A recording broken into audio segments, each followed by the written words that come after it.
और इसी बीच एक बड़ी खबर आ रही है। लखनऊ अग्निकांड को लेकर बड़ी कार्रवाई की गई है। प्रशासन ने होटल लेवाना को सील कर दिया है और जांच के लिए होटल को सील किया गया है। ये बड़ी खबर आपको बता दें, जहां पर ये बड़ी कार्रवाई देखने को मिली है। इस पूरे मामले पर होटल को सील कर दिया गया है। रेस्क्यू अभियान आखिरी चरण में है। 6 घंटों से रेस्क्यू चल रहा है और इस बीच होटल को सील कर दिया गया है ताकि ये पता चल पाए कि क्या वजह रही इस हादसे के पीछे, जो आग लगने का मामला सामने आया, और क्या होटल के जो मानक हैं उन्हें ताक पर रखकर इस होटल को बनाया गया था, या फिर जो फायर एक्सटेंशन है वो क्या एक्सपायर हो चुके थे। इन तमाम चीजों को लेकर अभी जांच होगी और जांच के बाद ही साफ हो पाएगा कि आखिरकार वजह क्या थी। लेकिन फिलहाल जांच के लिए होटल को सील कर दिया गया है। 6 घंटों से होटल में रेस्क्यू लगातार जारी है और इस बीच ये बड़ी कार्रवाई सामने आई। मोहम्मद शबाब ज्यादा जानकारी के लिए हमारे साथ जुड़े हुए हैं लाइव।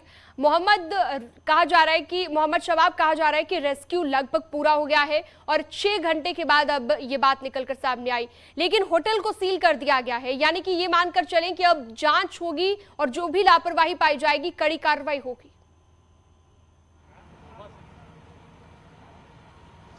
बिल्कुल, देखिए, जांच के लिए लखनऊ के मंडलायुक्त रोशन जैकब और लखनऊ पुलिस कमिश्नर जो है वो दोनों संयुक्त रूप से इस पूरे प्रकरण की जांच करेंगे। हालांकि सुबह अग्निकांड की खबर के बाद से ही रेस्क्यू ऑपरेशन चल रहा था। फिलहाल आप देखिए कि 3rd फ्लोर पर इस वक्त एसडीआरएफ, डॉक्टर्स, पुलिस, एनडीआरएफ, तमाम लोगों की टीमें ऊपर मौजूद हैं। इस बीच में फॉरेंसिक की टीम भी जो है वो होटल पहुंच गई है। होटल के कमरों में फॉरेंसिक की टीम जांच पड़ताल कर रही है। चूंकि इस समय मामला बहुत संगीन है और किसी भी आने जाने वाले को पूरी तरीके से रोक दिया गया है। खासकर मीडिया संबंधी लोगों को भी अंदर जाने की हिदायत नहीं है। ये बैरिकेड्स लगा दिए गए हैं। जो रिबन होता है प्लास्टिक का, उसको आप देखिए लगा दिया गया है और बोल दिया गया है कि किसी को भी जो है वो अब अंदर जाने की इजाजत नहीं है। इसके साथ ही साथ जो जेसीबी थी, जो एम्बुलेंस थी, वो सभी इस वक्त हट चुकी हैं। और जो ये रेस्क्यू का काम जो था वो बिल्कुल अब अपने आखिरी चरण में है। आप देखिए कि जिन इलाकों में शुरू से जो है वो तोड़ने की कार्रवाई की जा रही थी, अब वहां पर जो है वो बिल्कुल माइनर जो है वो धुआं निकलता दिख रहा है। यानी कि अब सारी चीजें ऑलमोस्ट कंप्लीट हो गई हैं। हालांकि क्रॉस चेकिंग की जा रही है कि जिन फ्लोर्स पर आग लगी थी वहां पर कोई अभी बचा तो नहीं है। इस बात को क्रॉस चेक किया जा रहा है। लेकिन होटल में फिलहाल जो राहत और बचाव कार्य चल रहा था वो लगभग जो है वो कंप्लीट हो चुका है। फायर ब्रिगेड की, एनडीआरएफ की, एसडीआरएफ की सभी टीमें इस वक्त बाहर निकल कर आ चुकी हैं। चुनिंदा टीमों को ही रोका गया है और बाकी के लोगों को यहां से जाने की भी हिदायत दे दी गई है। यानी कि अब जो है वो होटल में जिस तरीके से पूरा घटनाक्रम घटा था, वो अब रेस्क्यू ऑपरेशन जो सुबह 7 बजे से शुरू हुआ, 6:30 बजे से, वो लगभग 6.5-7 घंटे के बाद जो है वो अब खत्म होता दिख रहा है। 4 लोगों की मौत ऑफिशियली पुष्टि की गई है, जिसमें 2 पुरुष और 2 महिला बताई जा रही हैं। हालांकि एक 5वें की भी मौत की खबर थी, उसको अभी अधिकारियों ने पुष्टि नहीं किया है। लेकिन ये तस्वीरें ये बताती हैं कि हादसा कितना ज्यादा भयावह था और किस तरीके से ये पूरा घटनाक्रम जो है वो घटा है। लेकिन इन 6 घंटों में पूरा प्रशासन, होटल मैनेजमेंट, एलडीए, सबकी कलाई भी खुलकर सामने आई है कि 5 सितारा होटल किन मानकों पे चल रहे हैं। ये अपने आप में बड़ा धीर गंभीर प्रश्न है। और ऐसा नहीं है कि लेवाना का इकलौती फ्रेंचाइजी यही हो लखनऊ में, इसके अलावा भी लेवाना का एक होटल है। वहां पर क्या पैमाना है, 5 स्टार होटल्स को कैसे जो है फायर की नोटिस मिल जाती है, कैसे यहां पर नगर निगम नोटिस को जो है वो सर्व करता है, कैसे एलडीए की कार्रवाइयां होती, क्योंकि खबरें ये भी हैं कि एलडीए ने कई नोटिस इस होटल को दी लेकिन होटल ने कोई जवाब नहीं दिया। ये कह देना ही एलडीए का सिर्फ जो है जवाबों से बचने लायक नहीं है। एलडीए को ये बताना होगा कि अगर होटल मैनेजमेंट ने कोई जवाब नहीं दिया तो एलडीए ने उस पर क्या कार्रवाई की। फिलहाल आज पूरे प्रकरण की जांच जब शुरू होगी तब इन तमाम बिंदुओं पर भी जो है बिल्कुल, और ये तमाम बिंदु बहुत ज्यादा महत्वपूर्ण है। मोहम्मद शबाब, बहुत महत्वपूर्ण बिंदुओं का आपने जिक्र किया कि एलडीए को भी जवाब देना होगा और साथ ही साथ बहुत सारी महत्वपूर्ण चीजें हैं कि आग लगी कैसे, क्या सभी मानकों का पालन किया गया था। लेकिन अभी तक मैनेजमेंट की ओर से, जो होटल मैनेजमेंट है, उनकी तरफ से कोई बात कही गई हो, कोई बयान निकलकर सामने आया हो, कोई जानकारी आपको इस तरह की मिली हो?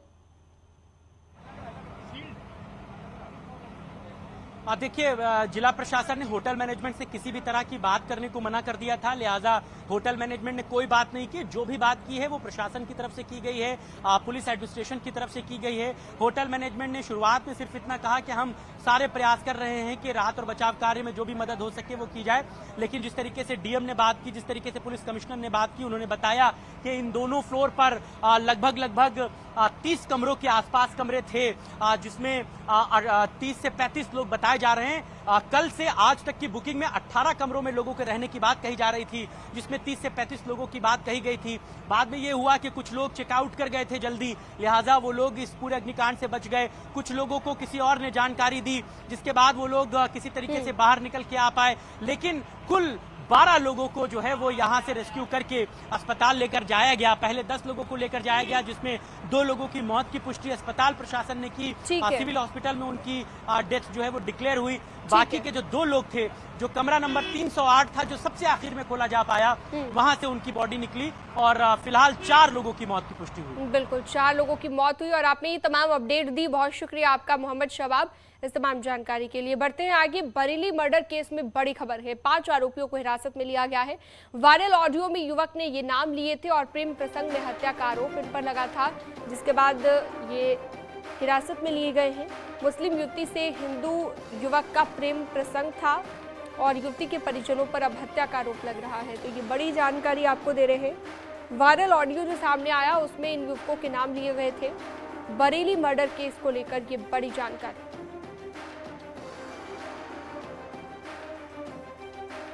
तो 5 आरोपियों को अब हिरासत में ले लिया गया है। अब आरोप ये लग रहे हैं, युवती के परिजनों पर हत्या का आरोप लग रहा है। दरअसल ये मुस्लिम युवती थी जिसका प्रेम प्रसंग हिंदू युवक के साथ था और अब आरोप ये लग रहे हैं कि युवती के परिवार वालों ने हत्या की है।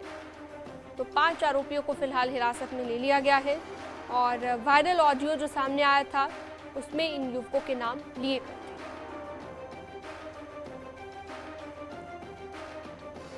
खबर से जुड़ी तस्वीरें भी आप देख रहे हैं। हालांकि हत्या के बाद परिवार में मातम का माहौल है, लेकिन 5 आरोपी ऐसे हैं जिन्हें हिरासत में ले लिया गया है। बरेली मर्डर केस की हम बात कर रहे हैं, 5 आरोपी हिरासत में लिए गए।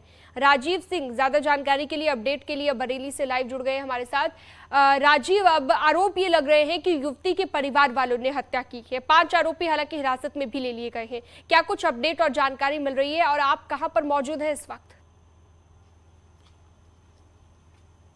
देखिए, इस वक्त मैं बरेली के उसी जिया नगला गांव में मौजूद हूं, जहां पर आप देख सकते हैं कि इस वक्त हमारे साथ जिया नगला गांव के वो तमाम ग्रामीण मौजूद हैं जो इस घटना के चश्मदीद रहे हैं। 48 घंटे बीत जाने के बावजूद इस मामले का न तो अब तक खुलासा हो सका है और न ही इसके आरोपियों की गिरफ्तारी हो सकी है। ऐसे में आप देख रहे हैं कि ये वो तमाम ग्रामीण हैं जब इस हत्याकांड के बाद ये सबसे पहले मौके पर पहुंचे थे और इन्होंने देखा था। तो सबसे पहले हम उनसे जानना चाहेंगे कि क्या घटना कब और कैसे हुई थी, कौन से वो लोग थे।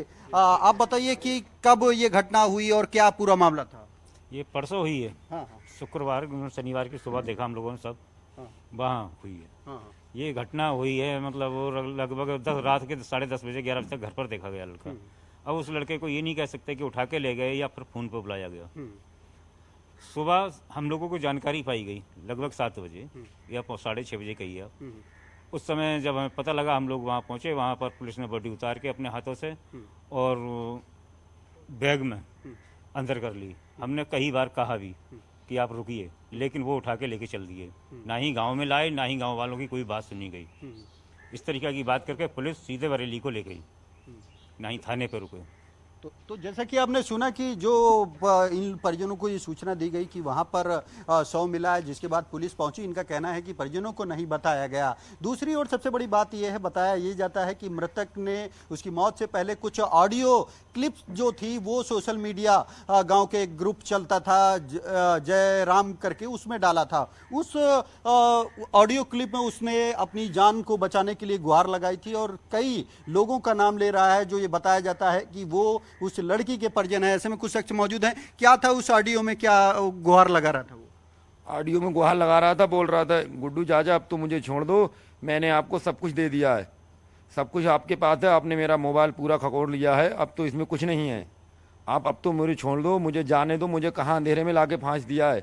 उसने कई ऐसे शब्द बोले हैं जिससे जाहिर होता है उन लोगों ने ही उसको मारा है। नाम उसमें ले रहा है, एक दीपक नाम आ रहा है किसी का, मैं नहीं जानता उसके लिए। मैं भी इसी गांव का रहने वाला हूँ। एक दीपक का नाम आया है उसमें बार बार। उसने बोला है दीपक ने कोई कुछ चीज़ें वहीं रखी हुई हैं जहाँ पहले थी, उसने ऐसे करके बोला जी। तो जैसा कि आपने सुना है कि इस दौरान जो ऑडियो में है वो एक दीपक का नाम लेता है, मुकेश का नाम लेता है। मुकेश बताया जाता है कि इस गांव के प्रधान का बेटा है। हालांकि पुलिस ये कह रही है कि वो लगातार जो हिरासत में लोग हैं उनसे पूछताछ कर रही है और ये जानने की कोशिश कर रही है। दूसरी ओर पुलिस का ये मानना है कि ये आत्महत्या हो सकती है, लेकिन ऐसे में जो ग्रामीण हैं वो इस तथ्य को मानने को तैयार नहीं है। इसके पीछे इनके क्या तर्क हैं? ये कहा जा रहा है कि वो आत्महत्या है। क्या लगता है? आत्महत्या नहीं है, वो रस्सी से पैर गले में पड़ा हुआ, मुंह में बनियान फाड़ के ठूंस दिए, वो आत्महत्या नहीं है, वो मार के ही टांगा गया। तो जैसा कि आपने सुना कि ग्रामीणों का कहना है कि जो डेड बॉडी उन्होंने देखी पेड़ से लटकी हुई, उस दौरान उसके हाथ और पैर बंधे थे, मुंह में कपड़ा लगाया गया था। तो ऐसे में कौन शख्स, और उसके जो पैर थे वो जमीन से जुड़े हुए थे, तो इस स्थिति में कैसे कोई आत्महत्या कर सकता है? यानी कि हर एक सबसे बड़ा एंगल सवाल से ये था जांच कि हो जो रही है, सोशल चाहे वो मीडिया का ग्रुप आत्महत्या है, का एंगल हो, हत्या का एंगल हो, हर एंगल से